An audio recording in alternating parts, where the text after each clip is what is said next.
The Bastards actually formed a little bit before I came to Hong Kong in 1991. We first started in 1990, believe it or not. I think we started in about 1990 with 3 songs. I got into this conversation with a guy called Nigel Pike at a party in about probably 1987. I can't remember how it happened because we were all drunk. And he said, I used to play the drums, you know, and I said, funny, I used to play in bands as well, you know. Then I came to Hong Kong and met Mark, and independently Nigel, who I'd known before. At the same time, Nigel's buddy from college days, Dan, was coming out to Hong Kong. Probably in the bar in Wan Chai or something like that, talked about making a band. He said that he didn't think Dan had ever sung a note, but he just made a great front.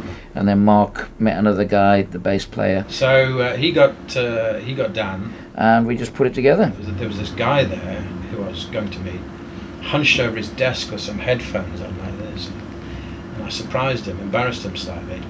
This is a guy called Phil, and I said, "What are you doing? What are you doing?" He said, "Oh, I play the bass and I'm just learning some new songs." You know, so I said, "Well, would you like to play in a band?" You know.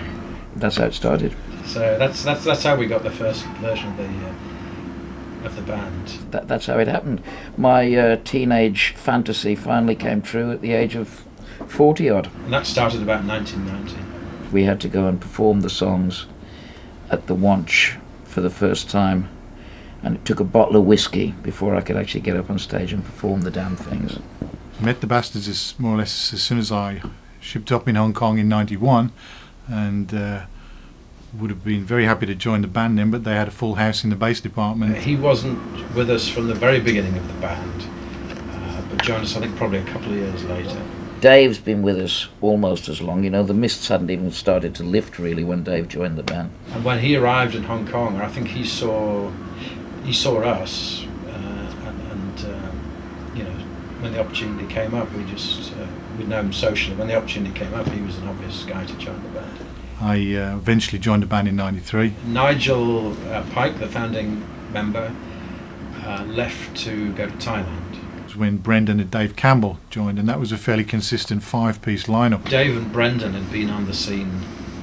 I mentioned it was a very lively live music scene at that time, so they were just around and liked the sort of music we were playing, and they joined. Although Brendan tended to leave the band quite frequently. In fact, he left the band twice in one day at one point. Then Tony came in on drums in about 19... Bloody hell, it's back in the last century, isn't it? But we'd seen Tony playing in another band in town, and we just thought he was fantastic. Brendan did leave. We were very lucky to team up with Tony Greenwood. Very solid, very heavy right foot drummer. He was great. Jim had been spotted by one of the other guys in the band called Dave Green on bass, and Jim is actually really is a virtuoso guitar player. And then Jim Shorthouse, who another cohabiter of Lamma Island in Hong Kong, where we all live, came to join the band, and that is the lineup that played on the current album. The whole impetus of doing the album was the departure of Jim. We thought we'd get a you know a kind of record in that sense of the word of the band at that time. Dan James vocals, Mark Harrison guitar, Dave Green bass, Tony Greenwood on drums, and Jim Shorthouse on the other guitar.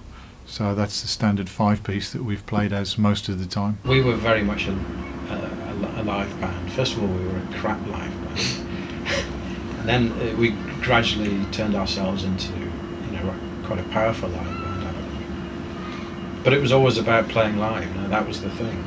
On one wet Saturday, Mark decided that he was going to write a complete album and came out with a series of rhythm tracks, which he and I then worked on, adding bass lines, piecing the bits together, and gradually coming up with a mix of a lot of different ideas that we'd had for a number of years, which we hadn't been able to put together. We suddenly started writing our own music. At one point, we just said, well, why don't we try? You know, we played so much of other people's music, doing 4-hour, 5-hour gigs. You know, after a while, you get the hang of it. and you start to want to write your own music. So we tried it, and we found we could do it, and we found we liked it. Generally speaking, started off with Mark and Dave, either together or independently, coming up with a riff or a bass line or a guitar line or something like that. Everybody writes it. Everybody writes it. Generally speaking, the music comes first, and then the lyrics come. But not always. Generally speaking, that's the way it goes. We two and Dan could concentrate on writing the stuff that we like to write. Generally, probably either Dave on the bass or myself on the guitar would come up with some kind of idea, some spark, not necessarily a whole developed song, and then that's developed with the other guys in the band. We had a tiny little baby Fostex, so we could record the afternoon's torture, and then gradually piece together some songs. Then either in the studio or in a recorded version on a cassette or something like that, I've taken it away and put words to it, and that's been my job basically, is putting the words. Dan writes almost all the lyrics.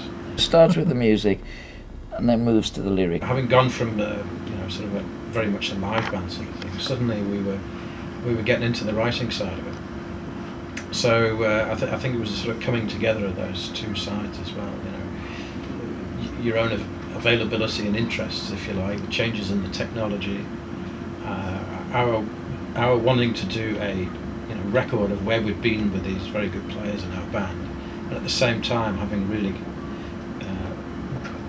got into the writing side of it. So all those things coming together is how we came to this point with the record.